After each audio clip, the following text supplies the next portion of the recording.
जदि हे गला से योग्य ताहेले ताकु स्वर्ग नेबे जदि से पुस्तक खोलिकी विचार कला बेलकू जदि से प्रमाणित हो गला से अयोग्य से नरक रे फोपाड़ी दिया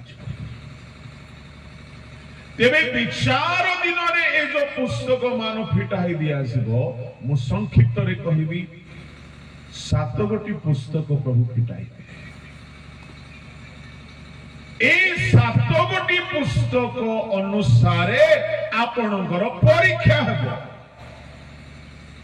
सेतिकी बेलकू जदि आपण पास हेले आपण स्वर्ग रे स्थान पाइबे नहेले कबर लेपिकी आपण स्वर्ग जीवे बोली भावतु नहीं वर्ष को थोड़े चर्च जाइकी मद पीकी क्रिसमस रे नाचिकी स्वर्ग जीवार स्वप्न देखतु नहीं वर्ष रे 40 दिन भितरे 6-7टा बुधवार गिरजा जाइकी पवित्र हे गलु बोली भावतु नहीं छिंचा बाप्तिस्म रे रहिकी स्वर्ग पाई जीवु बोली भावतु नहीं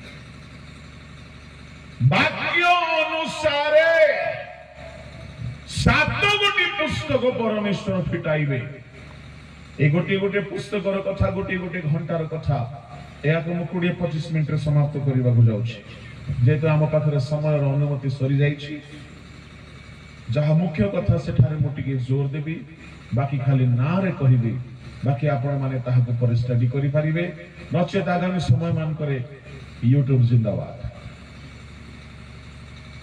प्रथम पुस्तक ए पुस्तकर नाम हैला जीवन पुस्तक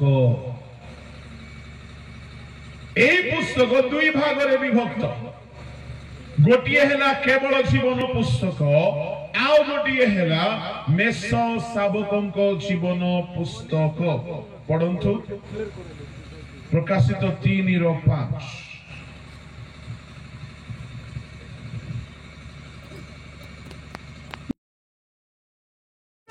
शुक्ल वस्त्र परिहित हेबो आमे जीवन पुस्तक ताहार नाम कौन से प्रकार लोप न करी आमर पिता और ताहाक दूत मानक सम्मुख रे ताहार नाम स्वीकार करिबु काहार नाम जीवन पुस्तक रे रहिबो जे जय प्रभु को लोक माने पाप को जय करिबा लोक मानकर नाम जीवन पुस्तक रे रहिबो क्रिश्चियन मानकर रहिबो काहे कि क्रिश्चियन मानक भितरे भल भी अछंती खराब भी अछंती एणु क्रिश्चियन मानक भितरे से क्रिश्चियन मानकर नाम रहिबो जो माने पाप को जय एप्री 12:4 रे पाप को जय करिबा कथा लिखा अछि आउ तीतर 2:11 रे अभिलाष को युद्ध करी जय करिबा कथा लिखा अछि प्रथम जहन ताहार 5:5 रे जगत को जय करिबा कथा लिखा अछि शयतान को जय करिबा कथा प्रकाशित 12:11 रे लिखा अछि ता माने आपण पाप को युद्ध करिके हराइबा को पड़िबो शयतान को हराइबा को पड़िबो संसार रो अभिलाष को हराइबा को पड़िबो शारीरिक अभिलाष को हराइबा को पड़िबो ए सब को न हराई आपण जीवन पुस्तक रे नाम के क्रिश्चियन के स्थान समीक्षा करंतु आपणक नाम जीवन पुस्तक रे थिला परी लागुछि कि प्रथम पुस्तक विजय जीवन यापनकारी एणु मोसा कहिले प्रभु जदि एमानंकु तुमे नहीं कि जीवन नाही मोहर नाम तुम पुस्तक रो काटि दियो यात्रा 32:32 पढंतु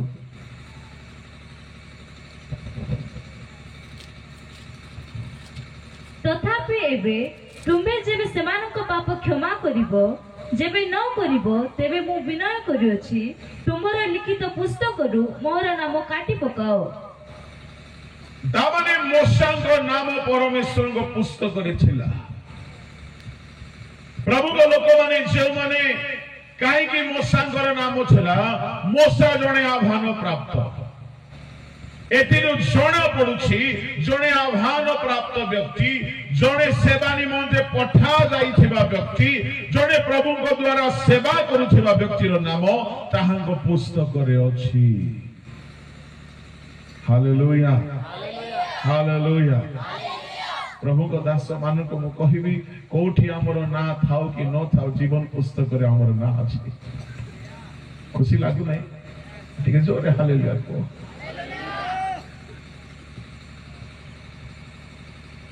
मूसा परित्राण जीशु रक्त रे पाई नथिले मूसा डुबन नै नथिले मूसा परभाषा कहू नथिले किंतु मूसा पुरातन नियमर नियमानुसार परमेश्वर को पुस्तक रे नाम लेखा जीवार योग्य व्यक्ति थिले जेहेतु से आह्वान रो बाध्य होइथिले।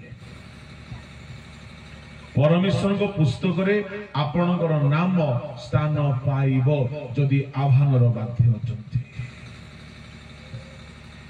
एनो दानिएल 12 अध्याय 1 पद रे कहा गला पढंतु।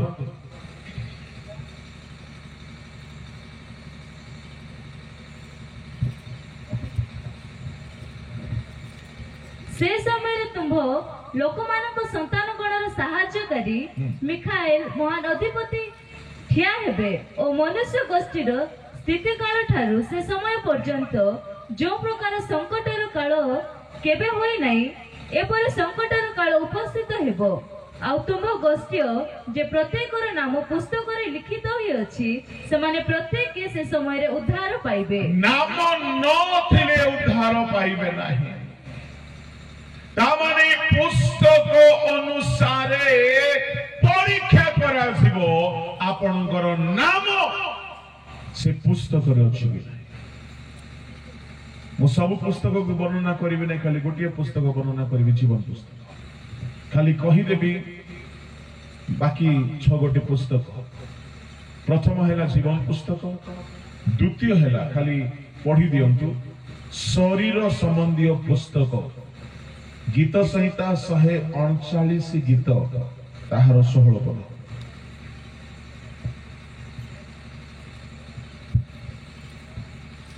तुम चक्षु मोहर से असंपूर्ण पिंड देखिला और मोहर जो सब अंग प्रत्यंग दिन को दिन गठित हैला तन्मध्यरु गोटिए हेले न हेउनु ता सब तुम पुस्तक रे लिखित थिला। आम शरीर रो सब रेकॉर्ड गोटे पुस्तक रे अछि।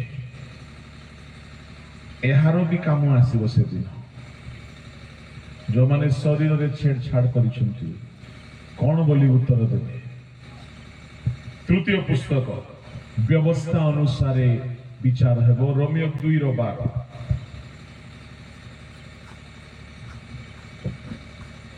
जेणु जेबे व्यवस्था विहीन होई पाप करि अछंती से माने मध्य व्यवस्था बिना विनष्ट हेबे आउ जेते व्यवस्था प्राप्त होई पाप करि अछंती से माने व्यवस्था अनुसार विचारित हेबे। तृतीय पुस्तक हैला व्यवस्था अनुसार व्यवस्था जुगर लोक मानकर परीक्षा करासिबो ता माने व्यवस्था को फिटाई दिया आसिबो आउ तद अनुसार से माने विचारित हेबे। चतुर्थ पुस्तक सुसमाचार बा न्यू टेस्टामेंट रोमियो 2:16।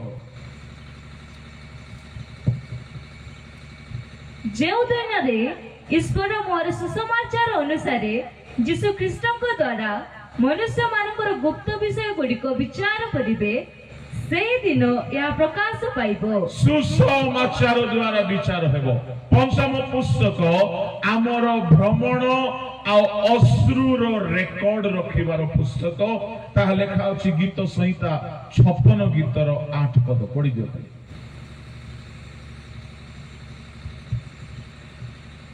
तुमे मोर भ्रमण गणना करूछ तुम्हें आपण पात्र रे आंभर नेत्र जल रखि थाओ ताहा सब कोन तुम पुस्तक रे नाही। ता माने आमे कुआडी कुआडी जाउछु केउ केउ विषय नै कि कांदुछु ताहा भी से पुस्तक रे लेखि रखुछन। बड़ भयंकर विषय से गुड़ाक षष्ठ पुस्तक स्मरणार्थक पुस्तक मलाकी 3 अध्याय ताहार 16 पद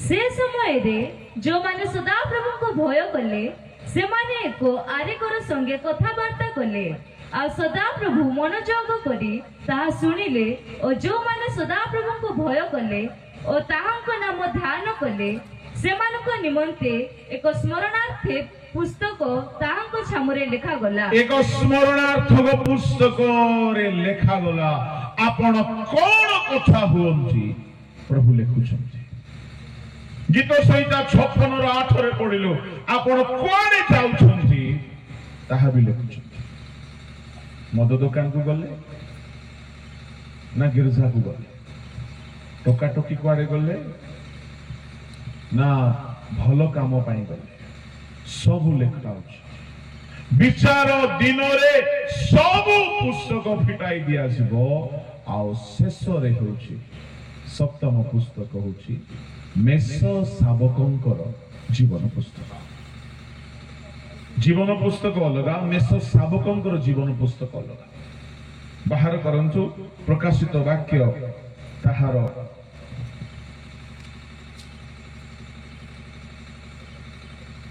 21:27 कौन से असुचि विषय किंवा घृण्य कर्मकारी और मिथ्याचारी के सेथिरे कदापि प्रवेश करिबो नाही केवल जो मानक नाम मेष शावकंक जीवन पुस्तक रे लिखित अछि से माने प्रवेश करिवे मु आपनको 6-7 गोटी योग्यता कहिबी जहा थिले जाई के जीवन पुस्तक रे ना थिबो नंबर 1 हैला आमे प्रकाशित ताहार 3:5 रे पढिलु जे जय करे ताहार नाम पुस्तक रे रहिबो जेहेतु यह नूतन नियमर कथा तो मेष शावकंक पुस्तक रे जय पाइथिबा लोकर ना रहिबो जेहेतु जीसु ताहा सारथी मंडली को कहउछथि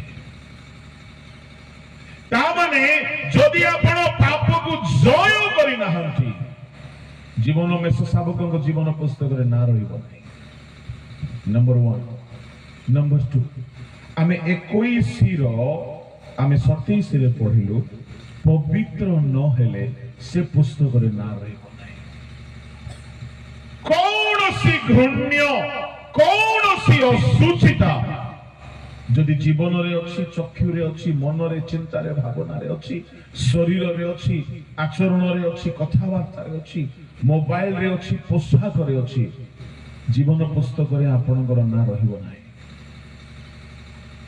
ता माने द्वितीय योग्यता होछि होली लाइफ एई दिन मानकरे हेल्थी लिविंग सुस्थ केमती हेबे एहार प्रचार बहुत चलिछि धन पाइबा पाए भाववाणी बहुत चलिछि स्वर्ग जीवा पाए बहुत कम सेवक माने प्रचार करूछन्ति मु कहिबा पई चाहे आगमन विलंब हेले तो आउ थरे देखा हेबो जदि नाही ए शिक्षा को मने रखी चालंतु ताहले स्वर्ग राज्य रे देखा काहे पवित्रता नाही तो मेष शावकंक जीवन पुस्तक रे आपनकर ना रहिबो नाही एहा तृतीय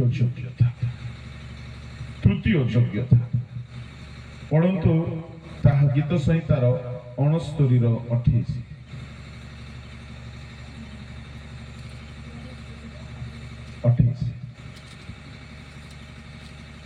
जीवन पुस्तक रु सेमानक नाम लुप्त हेउ ओ अधार्मिक मानक सहित लेखा न जाऊ कहार नाम विषय कुहा गला जानि छंती इस्कारियत यहूदार कथा कुहा जाउछि काहे कि तार नाम लुप्त हेला जीवन पुस्तक रु प्रभु को लोक माने एथिरु जणा पडुछि ताहार नाम जीवन पुस्तक रे थिला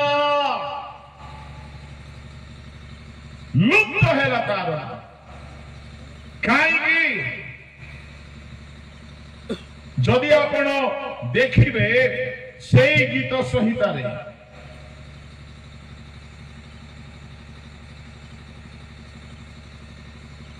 26 ପଦ 27 ପଦ ଟିକେ ପଢନ୍ତୁ। କାରଣ ସେମାନେ ତୁମର ପ୍ରହାରିତ ବ୍ୟକ୍ତି କି ତାଡ଼ନା କରନ୍ତି ଓ ତୁମ୍ଭ ଆହତ ଲୋକମାନଙ୍କ ଦୁଃଖ ବର୍ଣ୍ଣନା କରନ୍ତି। ସେମାନଙ୍କ ଅପରାଧରେ ଅପରାଧ ଯୋଗ କର ଓ ସେମାନେ ତୁମ୍ଭ ଧାର୍ମିକତା ଅଂଶୀ ନ ହୁଅନ୍ତୁ। ମୋ ତୃଷା ସମୟରେ ପାନ କରିବା ପାଇଁ ମତେ ଅମ୍ଳ ରସ ଦେଲେ 21 ରେ ଲେଖା ଅଛି। ଆଉ ଲେଖା ଅଛି 25 ରେ ସେମାନଙ୍କର ବସତି ସ୍ଥାନ ଶୂନ୍ୟ ହେଉ। ଯେଉଁମାନେ ଯୀଶୁଙ୍କୁ ମାରିବା ପାଇଁ ଷଡ଼ଯନ୍ତ୍ର କରିଥିଲେ ସେ ସବୁ ଲୋକର ନାମ ଜୀବନ ପୁସ୍ତକରୁ କଟା ହେଇଯିବ। ସେ ଫାରୁସି ହେଉ, ସାଧୁକି ହେଉ, ସେ ଯାଜକ ହେଉ, ସେ ପିଲାତ ହେଉ, ସେ ହେରୋଦ ହେଉ, ସେ ସୈନିକ ମାନେ ହେଉ, ସେ ଇସ୍କାରିୟତ ଯିହୁଦା ହେଉ।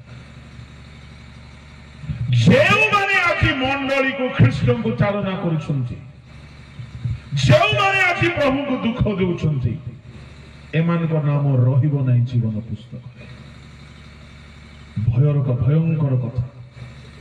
ଯୀଶୁଙ୍କୁ ତାଡ଼ନା କରିବା ଲୋକମାନେ ଆଜି ବି କମ ନାହାନ୍ତି। ମଣ୍ଡଳୀ ଭିତରେ ମଣ୍ଡଳୀକୁ ତାଡ଼ନା କରୁଛନ୍ତି। ମଣ୍ଡଳୀ ଭିତରେ ଥାଇକି ନେତା ହେଇକି ବିଶ୍ୱାସୀ ମାନଙ୍କୁ ତାଡ଼ନା କରୁଛନ୍ତି।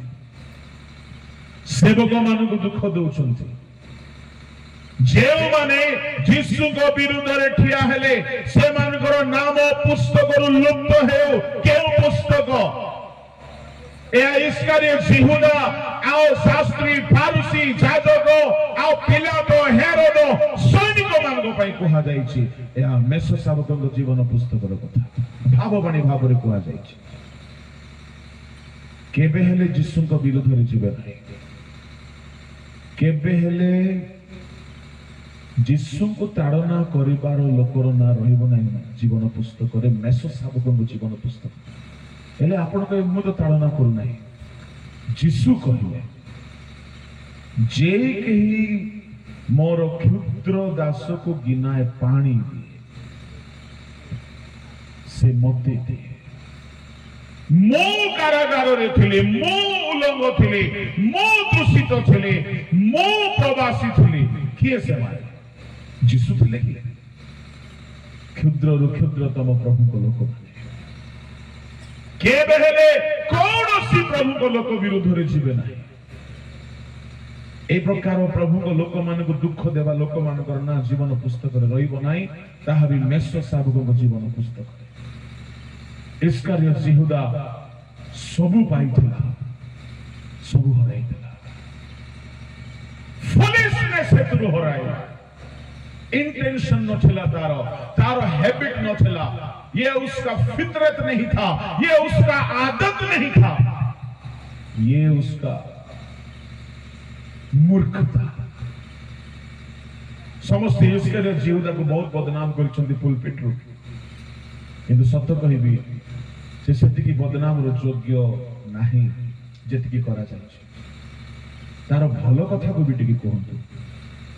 घर द्वार स्त्री पुओ झियो जमी बाड़ी संपत्ति छाड़िकी बिना दरमारे जीशु पछरे 3.5 वर्ष चलिला। से लोकर उद्देश्य खराब नथिला। त्यागी व्यक्ति आजिकल जो लोक मान को परि नै दरमा न देले काम करिबो। से त्यागी व्यक्ति था।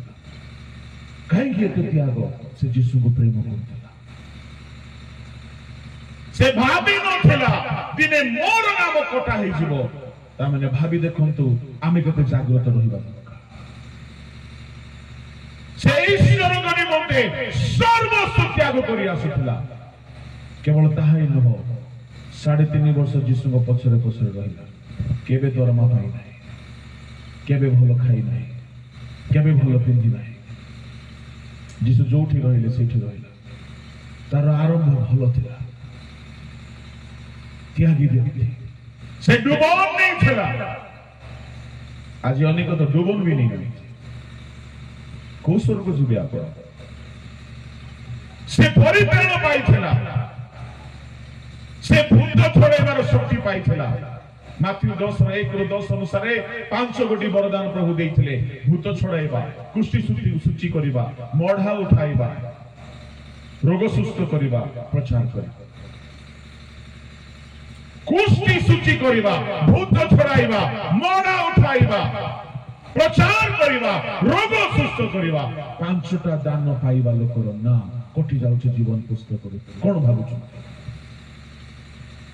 ଯୀଶୁଙ୍କ ସାଙ୍ଗରେ ସାଙ୍ଗରେ ବୁଲିବା ଲୋକର ନା କଟି ଯାଉଛି ଜୀବନ ପୁସ୍ତକରୁ। କଣ ଭାବୁଛନ୍ତି?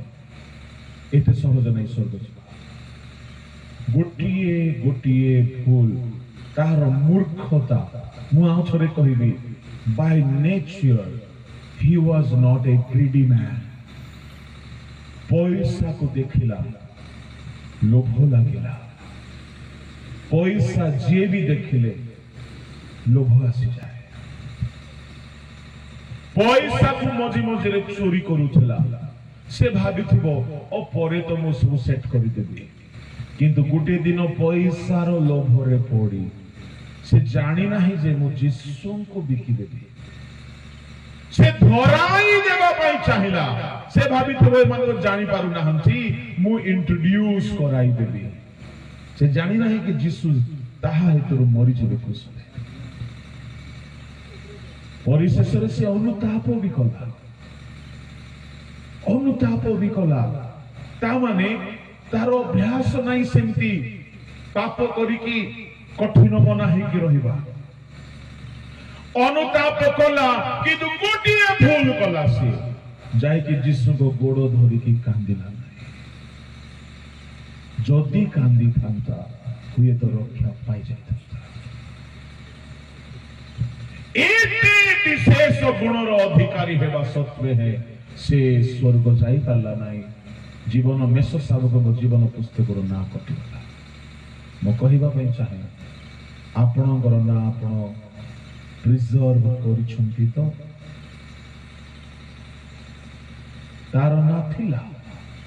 ଏଥିରୁ କଣ ଜଣା ପଡୁଛି? ଯେ ପରିତ୍ରାଣ ପ୍ରାପ୍ତ ହୁଏ, ଶୁଣନ୍ତୁ, କେବେ ଆପଣଙ୍କର ନା ଜୀବନ ପୁସ୍ତକରେ ଲେଖାଯିବ ଯେଉଁ ଦିନ ଆପଣ ପରିତ୍ରାଣ ପ୍ରାପ୍ତ ହୁଅନ୍ତି। ଈଶ୍ୱରଙ୍କ ପୁସ୍ତକରେ ନା ରେଜିଷ୍ଟ୍ରି ହେଲା। ଯେଉଁ ଦିନ ଆପଣ ମନ ପରିବର୍ତ୍ତନ କଲେ, ସ୍ୱର୍ଗରେ ଆନନ୍ଦ ହେଲା। ସ୍ୱର୍ଗରେ ମହା ଆନନ୍ଦ ହୁଏ, କାହିଁକି ଆପଣଙ୍କର ନା ରେକର୍ଡ ହୁଏ। କିନ୍ତୁ ଏ ନା କଟାଯିବ ବୋଲି ବି,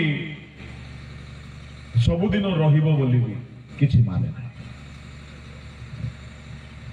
ପ୍ରଭୁଙ୍କ ଲୋକମାନେ ଏଣୁ କରି ପରିତ୍ରାଣ ପାଇନାହାନ୍ତି, ପାଆନ୍ତୁ। ଡୁବନ ନେଇନାହାନ୍ତି, ନିଅନ୍ତୁ। ପବିତ୍ର ହେଇନାହାନ୍ତି, ହୁଅନ୍ତୁ। ଜୟ ଜୀବନ ବିତାଉନାହାନ୍ତି, ବିତାନ୍ତୁ। ଏହା ବିନା ସ୍ୱର୍ଗ ନାହିଁ। ମୁଁ ନିକଟରେ ଦେଖିଲି କିଛି ମହାନ ପ୍ରଭୁଙ୍କ ଲୋକମାନେ କମ ବୟସରେ ଚାଲିଗଲେ। ଭାଇ କେସିଡି ଗଲ ଚାଲିଗଲେ। ଆମ ସହରରେ ଅନେକ ପାଷ୍ଟର ମାନେ ଚାଲିଗଲେ। ମୁଁ ଗୋଟିଏ ବିଷୟ ଦେଖିଲି, ଜାଣିଲି ଯେ ଏ ଦୁନିଆ ଆମର ଘର ନାହିଁ। ଆମେ ଅଳ୍ପ ଦିନ ପାଇଁ ଏଠାରେ ଅଛୁ। ଆମେ ଜଲ୍ଦି ଏହାକୁ ଛାଡ଼ିକି ଯିବା। କେହି ଆଗରେ ଗଲେ, କେହି ପଛରେ ଗଲେ, କିଛି ନେଇକି ଗଲେ ନାହିଁ। ଭଲ ଭଲ ଘର ବନାଇଲେ, ଜମି କିଣିଲେ, ଗାଡି କିଣିଲେ, ସବୁ ସବୁ ସବୁ ଛାଡ଼ିକି ଚାଲିଗଲେ। କେତେବେଳେ ଆମେ ବି ଯିବା ଜଣା ନାହିଁ, କିନ୍ତୁ ଆମର ନାଁ ମେଷ ଶାବକଙ୍କ ଜୀବନ ପୁସ୍ତକରେ ଲେଖା ହେଇକି ଥାଉ। ଯଦି ଲେଖି ନ ଯାଉ ବୋଲି ଚାହୁଁଛ, ମନ ପରିବର୍ତ୍ତନ କର, ଡୁବନ ନିଅ, ପବିତ୍ର ଜୀବନ ବିତା, ଜୟ ଜୀବନ ବିତା। 4ଟି କଥା ମୁଁ କହିଲି। ପଞ୍ଚମ କଥା, ପ୍ରଭୁଙ୍କ ଲୋକମାନେ ଯେଉଁମାନେ ସୁସମାଚାରର ସେବା କରନ୍ତି, ଫିଲିପିଓ ତାହାର 4:3।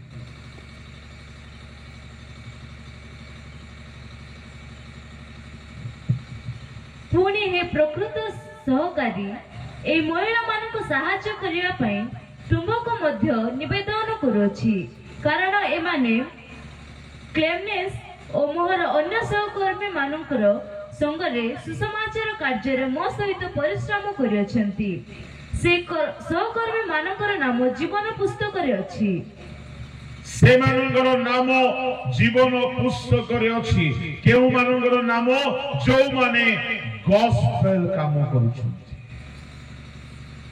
যদি প্রভু তোমাকে আহ্বান করিছন্তি সুসমাচারর কাম পাই আহ্বানর বাধ্য হেবা লোক শুণ শুণ শুণ ଯୋଉମାନଙ୍କୁ ପ୍ରଭୁ ଆହ୍ୱାନ କରିଛନ୍ତି ଆହ୍ୱାନ କରିଛନ୍ତି ଆହ୍ୱାନକୁ ମାନିକି ଯୋଉମାନେ ଚାଲିଛନ୍ତି ସେମାନଙ୍କ ନାମ ଜୀବନ ପୁସ୍ତକରେ ସେ ରଖିଛନ୍ତି।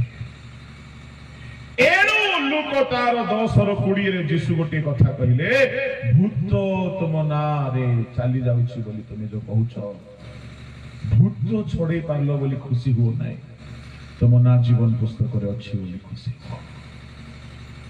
ଆହୂତ ଆହ୍ୱାନ ପ୍ରାପ୍ତ ଲୋକର ନାଁ ଜୀବନ ପୁସ୍ତକରେ ଥାଏ, କିନ୍ତୁ ସେ ଜିହୁଦା ପରି ହେଲା ତାର ନାଁ କଟାଯିବ।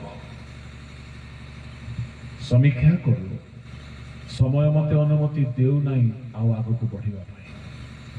ପ୍ରଭୁଙ୍କ ଆଗମନ ଯଦି ବିଳମ୍ବ ହୁଏ, ନିଶ୍ଚୟ ଆଗାମୀ ଦିନ ମାନଙ୍କରେ କୌଣସି ନା କୌଣସି ସଭାରେ ଆମେ ପରସ୍ପର ଏକତ୍ର ହୋଇ ପୁଣି ବାକ୍ୟ ଶିଖିବା ଶୁଣିବା। ସେ ପର୍ଯ୍ୟନ୍ତ ଯାହା ଯାହା ପ୍ରଚାର ଶୁଣୁଛନ୍ତି ତାହାକୁ ପାକୁଳି କରନ୍ତୁ, ଷ୍ଟଡି କରନ୍ତୁ, ଧରିକି ଚାଲନ୍ତୁ। ଏଇ ଦିନ ମାନଙ୍କରେ ଲକ୍ଷ୍ୟ କେବଳ ସ୍ୱର୍ଗ ପାଇଁ ରଖନ୍ତୁ, କେବଳ ସ୍ୱର୍ଗ ପାଇଁ ରଖନ୍ତୁ। ଖାଇବା ପିଇବା ପିନ୍ଧିବା ପାଇଁ ଯେତିକି ରୋଜଗାର ସେତିକିରେ ମନ ଦିଅନ୍ତୁ। ଏ ପୃଥିବୀ ହଠାତ୍ ଛାଡିକି ଯିବାକୁ ପଡିବାର ଗୋଟେ ଜାଗା ଅଛି। ସବୁ ସମୟ ଏଥିରେ ଇନଭେଷ୍ଟ କରନ୍ତୁ ନାହିଁ। ଯୀଶୁ ଶୀଘ୍ର ଆସୁଛନ୍ତି, ଶୀଘ୍ର ଆସୁଛନ୍ତି। ବହୁତ କଥା ଥିଲା ଆଗମନର ନିକଟବର୍ତ୍ତୀ କଥା, କିନ୍ତୁ ସମୟ ନାହିଁ। ପ୍ରଭୁ ସାହାଯ୍ୟ କରିବେ। ଆଗାମୀ ଦିନ ମାନଙ୍କରେ ବାଇବଲ ଷ୍ଟଡି ମାଧ୍ୟମରେ, ଜୁମ୍ ମାଧ୍ୟମରେ, ୟୁଟ୍ୟୁବ ମାଧ୍ୟମରେ ଆପଣମାନେ ସବୁ ପାଇପାରିବେ। ସେ ପର୍ଯ୍ୟନ୍ତ ଏଇ 3 ଦିନରେ ଯାହା ଆମେ ଶିଖିଛେ ଶୁଣିଛେ ତାହାକୁ ସ୍ମରଣରେ ରଖୁ। ପ୍ରଭୁ ଶୀଘ୍ର ଆସୁଛନ୍ତି। ଆସନ୍ତୁ ଚକ୍ଷୁ ବନ୍ଦ।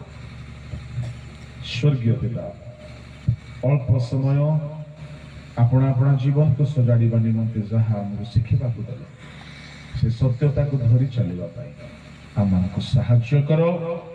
ଏହି ଆସନା ଅଞ୍ଚଳ ପରିବର୍ତ୍ତିତ ହେବ। ଏହି ତୁମ ଲୋକମାନଙ୍କର ନାମ ଜୀବନ ପୁସ୍ତକରେ, ମେଷ ଶାବକଙ୍କ ଜୀବନ ପୁସ୍ତକରେ। ଏ ଅର୍ଗାନାଇଜିଂ କମିଟି ପ୍ରଭୁ ସ୍ୱର୍ଗ ନିମନ୍ତେ ପ୍ରସ୍ତୁତ ହେବ। ଯାହାର ରୋଗ ବ୍ୟାଧି ଦୁଃଖ କଷ୍ଟ ଅଛି, ଯୀଶୁଙ୍କ ନାମରେ ଦୂର ହେଉ। ଶୟତାନର ବନ୍ଧନ ଛିଣ୍ଡିଯାଉ। ଏ ଅଞ୍ଚଳରେ ମହା ଉଦ୍ଦୀପନା ଆସୁ। ପ୍ରଭୁ ତୁମେ ଆପଣା ଲୋକମାନଙ୍କର ଯତ୍ନ ତତ୍ତ୍ୱ ନେଇ ଆଶୀର୍ବାଦ ପ୍ରତ୍ୟେକଙ୍କୁ ତୁମ ହସ୍ତରେ ରଖି ପ୍ରାର୍ଥନା ଯୀଶୁଙ୍କ ନାମରେ ମାଗେ। ଆମେନ୍।